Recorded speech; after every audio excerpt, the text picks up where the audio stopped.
உலக அதிசயங்களில் ஒன்றாக வியப்பூட்டும் கட்டிடக்கலையையும் மர்மத்தையும் தன்னகத்தே கொண்டது தான் எகிப்தின் கிசா பிரமிடுகள். ஆயிரக்கணக்கான ஆண்டுகளாக பலரது கேள்விக்குறியாய் நின்ற இந்த பிரமிடுகளுக்குக் கீழே ஒரு புதிய அதிசயம் இருப்பதாக சமீபத்திய ஆய்வுகள் கூறுகின்றன. அந்த அதிசயம் என்ன தெரியுமா?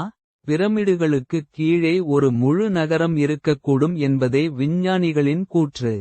பிரமிடுகள் என்றாலே நமக்கு தோன்றுவது மன்னர்களின் சமாதிகள், மர்மங்கள் நிறைந்த கட்டிடங்கள். ஆனால் இத்தாலி மற்றும் ஸ்காட்லாந்தைச் சேர்ந்த சில விஞ்ஞானிகள் தற்போது கண்டறிந்த தகவல் அனைவரையும் ஆச்சரியத்தில் ஆழ்த்தியுள்ளது.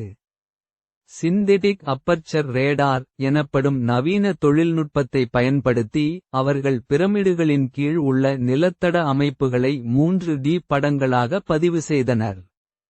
அதில் கண்டுபிடிக்கப்பட்ட விஷயங்கள் உங்களை புயலாய் அதிரவைக்கும்.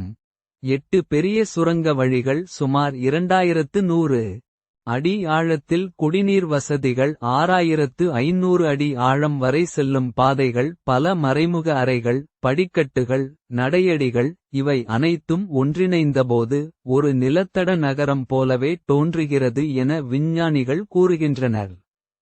ஆனால் இவை அனைத்தும் உண்மையா? அதில் சந்தேகங்கள் உள்ளன என்பதையும் மறக்க முடியாது. சில தொல்பொருள் நிபுணர்கள் கூறுவது சில சுரங்கங்கள் மட்டுமே உள்ளன. ஆனால் அவை முழு நகரம் என்பதற்கு போதுமான ஆதாரமல்ல என்பதுதான்.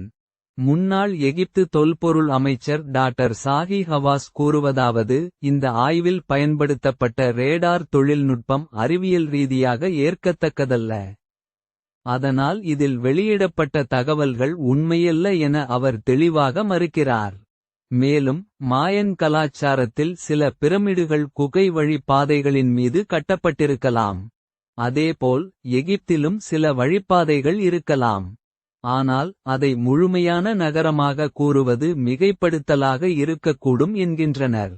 இந்த புதுமையான கண்டுபிடிப்பு உண்மையா இல்லையா? பிரமிடுகளுக்குக் கீழே ஒரு மறைநகரம் இருந்ததா என்பதை நிரூபிப்பது எதிர்கால ஆய்வுகளினால் தான்.